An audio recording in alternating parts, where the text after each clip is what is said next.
को अलीगढ़ मुस्लिम यूनिवर्सिटी का हम लोग ने लाठियां खाई हैं, तो क्या हम लोग भूल जाएंगे वो 15 दिसंबर की रात जिस तरह से हम लोग पे अटैक हुआ था? मैडम ये एक भूलने वाला नहीं है, स्टूडेंट का मूवमेंट। पर्सपेक्टिव्स जो हमें मिले हैं अलीगढ़ मुस्लिम यूनिवर्सिटी के स्टूडेंट्स के द्वारा, इन्होंने बात की कि किस तरह से सीएए एनआरसी अभी भी एक मुद्दा है, उसके बाद का जो क्रैकडाउन रहा है उसका कितना बड़ा इम्पैक्ट रहा है यहाँ पर, एंड ये इश्यूज जो हैं वो कंटिन्यू हो रहे हैं। अलग अलग पार्टीज़ को समर्थन की और विरोध की इन लोगों ने बात की, और एक पिक्चर हमें समझ आती है कि किस तरह से जो युवा वोटर्स हैं, जो यंग लोग हैं, वो उत्तर प्रदेश, क्योंकि अलीगढ़ मुस्लिम यूनिवर्सिटी का वो सेंटर इसलिए खोला गया था कि वहाँ की जो पुअर क्लास फैमिलीज़ हैं, जो पुअर क्लास पॉपुलेशन है वहाँ की, वो एजुकेशन हासिल कर सकें, अपने लिए अपडेट रह सकें, अवेयरनेस रह सकें। इसलिए अलीगढ़ मुस्लिम यूनिवर्सिटी ने वो सेंटर खोला था। लेकिन उस सेंटर की हालत आज ये हो गई है फंड ना रिलीज़ होने की वजह से कि वहाँ का जो सेंटर है वो बंद होने की कगार पे है।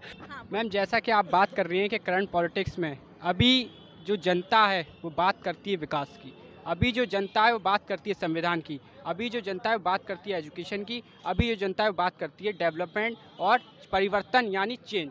तो हमें जो इस टाइम हिंदुस्तान का युवा है, जो महिलाएं हैं, जो नौजवान हैं, जो व्यापारी हैं, तो उनको चाहिए बदलाव, उनको चाहिए परिवर्तन, ना कि उन्हें धर्म की राजनीति चाहिए। आप देख रही हैं जब से सत्ता में बीजेपी आई है तब से आए दिन कभी हमारे लड़कों को, हमारे भाइयों को मॉब लिंचिंग के लिए मार दिया जाता है। जो उनका अभी आप केसेस देखेंगे, 83 केसेस सुप्रीम कोर्ट में आज भी पेंडिंग है, उनकी कोई सुनवाई नहीं है। तो मॉब लिंचिंग पे एक संविधान सख्त होना चाहिए। संविधान तो है लेकिन संविधान सख्त होना चाहिए, डायरेक्ट उसको फांसी होनी चाहिए। तो आए दिन मुसलमानों का शोषण किया जाता है, आप जैसा कि देख रही हैं।